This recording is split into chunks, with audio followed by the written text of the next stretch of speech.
హన్మకొండ జిల్లా భీమరదేవపల్లి మండలం కొత్తకొండలోని శ్రీ భద్రకాళి సమేత వీరభద్రస్వామి బ్రహ్మోత్సవాలలో రాష్ట్ర మంత్రులు కొండ సురేఖ, పొన్నం ప్రభాకర్ పాల్గొన్నారు.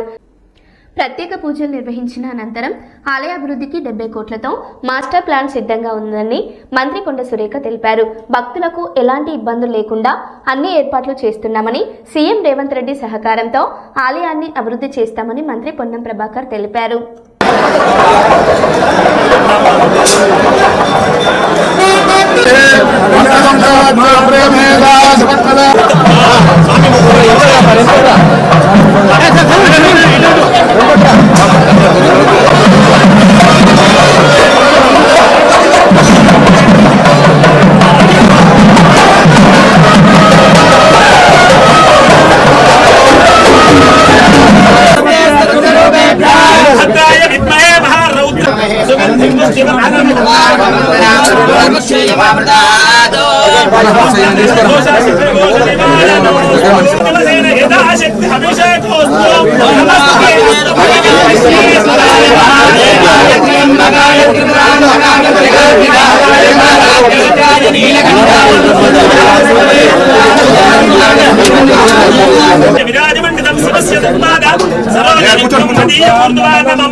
इंद्रिय आयुष्येन्द्रिये प्रतिष्ठते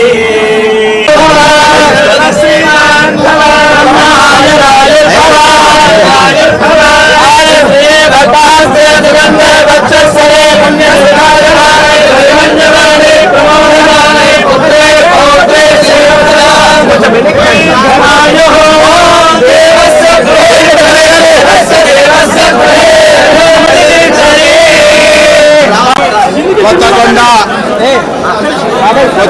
భద్రకాళి సమేత వీరభద్రస్వామి మకర సంక్రాంతి జాతరలో తెలంగాణ రాష్ట్ర దేవాదాయ శాఖ మంత్రి సోదరిమణి కొండ సురేఖ గారి ప్రాంతానికి వచ్చి ఈ దేవుడి ఆశీర్వచనం, కాకతీయుల కాలం నాటి భద్రకాళి సమేత వీరభద్రస్వామి దేవాలయ సందర్శన చేసి అందరూ కూడా బాగుండాలని కోరుకోవడం జరిగింది. ఈ సందర్భంగా ఈ ప్రాంతానికి సంబంధించి చారిత్రాత్మకమైనటువంటి దేవాలయ అభివృద్ధికి సంబంధించి గతంలోనే శాసనసభ్యుడిగా గెలిచిన తర్వాత మంత్రి గారిని కలిసి స్వయంగా అనేక అభివృద్ధి కార్యక్రమాలకు విజ్ఞాపన చేయడం, వారు సానుకూలంగా స్పందించి దాదాపు 75 కోట్ల రూపాయలకు సంబంధించిన వివిధ ప్రాకారాలు, మానవ వీధులు, ఇతరత్ర అభివృద్ధికి సంబంధించిన అన్ని ప్రతిపాదనలు అనుమతుల చెవిలో ఉండేవి. అవన్నీ కూడా ఈ ప్రాంత భక్తులకు సౌకర్యంగా ఉండే విషయం లోపల పూర్తిగా సహకరిస్తున్నటువంటి గౌరవ మంత్రి కొండ సురేఖ గారికి ధన్యవాదాలు చేస్తూ, ఇది హన్మకొండ జిల్లాలో మరి పూర్వం కరీంనగర్ జిల్లాలో ఉన్నటువంటి కొత్తకొండ వీరభద్రస్వామి ఉత్తర తెలంగాణలోనే గుమ్మడికాయల దేవుడిగా, కోర మీసాల దేవుడిగా, కోరిన కోరికలు ఇచ్చేటువంటి కోర మీసాల భద్రకాళి సమేత వీరభద్రుడిగా ఈ ప్రాంత ప్రజల విశ్వాసానికి అనుగుణంగా మరి తప్పకుండా భవిష్యత్తులో అభివృద్ధికి మా బాధ్యతగా గౌరవ ముఖ్యమంత్రి రేవంత్ రెడ్డి గారి నాయకత్వంలో ఈ దేవాలయాన్ని అన్ని రకాల అభివృద్ధి చేస్తాం. వారు కూడా పిసిసి అధ్యక్షుడు ఇక్కడికి రావడం జరిగింది.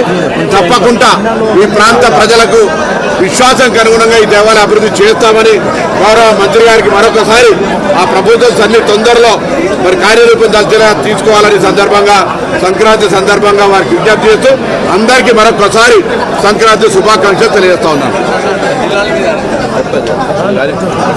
అందరికీ కూడా నమస్కారము. ఈరోజు సోదరులు మరి నాతోటి మంత్రివర్యులైనటువంటి బీసీ మరియు ట్రాన్స్పోర్ట్ శాఖ మంత్రులు పొన్నం ప్రభాకర్ గారి ఇన్విటేషన్ మేరకు వారి నియోజకవర్గంలో ఉన్నటువంటి మరి భీమదేవరపల్లి మండలంలో కొత్తకొండ జాతర మరి భద్రకాళి సమేత జాతరను ఈరోజు దర్శించుకోవడం చాలా హ్యాపీగా ఉంది. మరి ఈ జాతర యొక్క విశేషం అంతా కూడా మంత్రి గారు చెప్పడం జరిగింది. మరి అక్కడ వీరభద్రస్వామి చాలా భీకర రూపంలో కాకుండా ముఖంపై కూర మీసాలతో దర్శనమిస్తారు. అందుకే ఈయనను కూర మీసాల వీరభద్రస్వామి అని చెప్పి పిలుస్తారు. స్వయంభూగా వెలిసినటువంటి మరి ఈయన పురాణాల ప్రకారం దక్షయజ్ఞం అనంతం వీరభద్రుడి కొండపైకి తపస్సు చేసి స్వయంభూగా వెలిశారని చెప్పి నమ్ముతారు. మరి కాకతీయుల కాలం నాడు ఈ ఆలయాన్ని వెంగి చాళుక్యులు నిర్మించారని, తర్వాతి కాలం కట్టి దీనిని పునరుద్ధరించారని చెప్పి చరిత్ర చెప్తా ఉంది. విగ్రహ ప్రతిష్ఠ వచ్చి కీర్తి శకము 1600 ప్రాంతంలో కొందరు కుమ్మరులు కొండపై మరి పంట చెరువు కోసం వెళ్ళినప్పుడు స్వామివారు వారికి స్వప్నంలో కనిపించారని, ఆపై కొండపై ఉన్న విగ్రహాన్ని కిందికి తెచ్చి ఆలయంలో ప్రతిష్ఠించారని చెప్పి మరి కథనం. ముఖ్యమైన ఈ వేడుకలు ఏం చేస్తారంటే ఇక్కడ బ్రహ్మోత్సవాలు ప్రతి సంవత్సరం కూడా జనవరి నెలలో సంక్రాంతి పండుగ సందర్భంలో ఇక్కడ అత్యంత వైభవంగా జరుగుతూ ఉన్నాయి. ఈరోజు మనం చూస్తూ ఉన్నాము కోట్లాది మంది భక్తులు ఇక్కడికి వచ్చి మరి ఏ విధంగా చేస్తూ ఉన్నారు. మరి భద్రకాళి సమేత వీరభద్రుడు ఉంటాడు ఇక్కడ. మరి స్వామివారి కళ్యాణం జరుగుతుంది, కోడలు కట్టడము, అగ్ని తెలంగాణ ప్రజలందరికీ కూడా వీరభద్ర స్వామి ఆశీస్సులు ఉండాలని ముఖ్యమంత్రి గారికి కూడా ఆయన మరి ఆశీస్సులు ఇస్తూ ఆయన ముందుకు నడిపించాలని కోరుకుంటూ సెలవు తీసుకుంటాం.